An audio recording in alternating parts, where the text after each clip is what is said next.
বাইরে যখনই একটু বৃষ্টি হয় তখনই আমার হাজবেন্ডের মন চায় খিচুড়ি খেতে। তাই আজকে তার জন্য ঝালঝাল ভর্তা, মুরগির মাংস আর খিচুড়ি রান্না করলাম। আজকে অফিস থেকে ফেরার পথে সে আমাদের জন্য চিকেন ফ্রাই নিয়ে এসেছিল সিপি থেকে।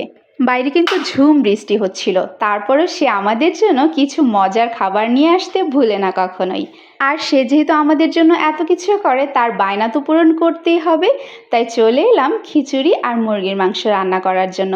তো এখানে আমি মুরগির মাংসটা অলমোস্ট রান্না করে ফেলেছি। আজকে আর রেসিপি দিচ্ছি না, কারণ আমরা কম বেশি সবাই রান্না করতে পারি। আর এখানে আমি খিচুড়ি রান্না করছি। আজকে আমি মুগ ডাল আর মসুরির ডাল মিক্স করে একসাথে খিচুড়িটা রান্না করব।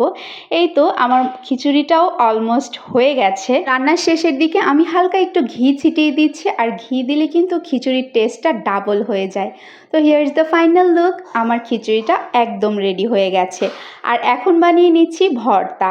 সে এরকম পেঁয়াজ মরিচ দিয়ে একটু সরিষার তেল দিয়ে ভর্তা খেতে পছন্দ করে। আমরা হাজব্যান্ড ওয়াইফ কিন্তু একজন আরেকজনের সকল ইচ্ছা পূরণ করার চেষ্টা করি। আপনারাও করেন তো? তো এই তো আমার হাজব্যান্ডকে সুন্দর করে খাবারটা ডেকোরেশন করে সার্ভ করলাম। তো আজকের ভিডিওটা এ পর্যন্তই। নতুন ভিডিওতে আবার দেখা হবে। ভালো লাগলে একটি লাইক কমেন্ট করে যাবেন। আল্লাহ হাফেজ।